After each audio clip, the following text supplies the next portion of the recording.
Bonjour à tous. Comment un jury qui contient un président d'institution publique française et qui dit son attachement inconditionnel aux valeurs de la République et condamne sans ambiguïté toute forme d'apologie du terrorisme, des hauts fonctionnaires, des personnalités émérites du monde des arts et de la culture, comment un jury composé d'autant de personnes de cette qualité peut-il avoir décidé de sélectionner une artiste au parcours si proche des milieux fondamentalistes pour être pensionnaire en son sein? C'est la question qui se pose à la lecture de l'article de Nora Bussini dans Franc-Tireur, paru mercredi dernier. Car Louisa Youfsi ne se cache de rien. Mieux, elle expose fièrement ses opinions anti-républicaines à longueur de texte ou d'interview. Mais c'était aussi le cas de Mehdi Méclat en son temps, qui n'avait rien caché non plus, ou bien encore de Guillaume Meurice, qui avait travaillé sans jamais le renier au théâtre de la Main d'Or de Dieudonné.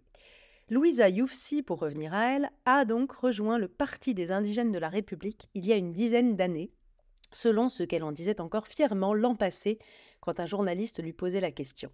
Pour rappel, le Parti des indigènes de la République, c'est cette association qui défend le fait qu'il faille inscrire les races dans le combat touchant aux relations sociales et politiques. Autrement dit, un parti qui réclame que la République ne soit plus la République puisqu'elle devrait reconnaître des races qu'elle ne peut pas reconnaître. Le Parti des indigènes de la République, c'est aussi un soutien à l'islamiste Elias Dimzalen lundi dernier, celui-là même qui appelait à l'intifada dans Paris il y a 15 jours. Le Parti des indigènes de la République, c'est enfin des textes qui demandent par tout moyen de résister à un ordre racial, impérial, libéral, aussi fourre-tout qu'un gros bazar qui réunirait l'extrême droite, qui commence avec François Ruffin, la loi de 2004 et le refus, pourtant bien légitime, de parler de génocide à Gaza. Mais Louisa Youfsi n'est pas réductible au Parti des indigènes de la République. Et au-delà de ses engagements, pourquoi une institution offrirait une résidence à celle qui dit, je cite, qu'elle a grandi dans la pire engeance fasciste, la Côte d'Azur, ou qui explique « plus je me gavais de culture légitime, plus je ressentais une impuissance à écrire ». Car niveau culture légitime, l'Académie de France à Rome, puisque c'est bien de cela dont il s'agit, la Villa Médicis, devrait pourtant l'empêcher d'écrire. Et on se demande si elle a changé d'avis, si elle cherche le contact avec ce qu'elle rejette comme un syndrome de Stockholm mal digéré, ou encore tout simplement si la République méritocratique française n'est pas trop clémente avec ceux qui lui crachent dessus. Il y a quelques mois, nous nous interrogions avec David Lisnard dans les colonnes du Figaro.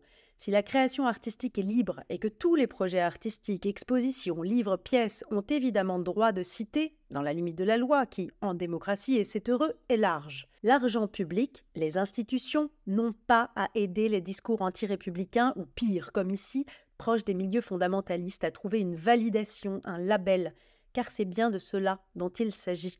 Une fois que l'on est sélectionné à la Villa Médicis, on peut s'en prévaloir. La question est donc désormais comment la bourgeoisie indigéniste souhaite et réussit à s'infiltrer dans les institutions artistiques et culturelles.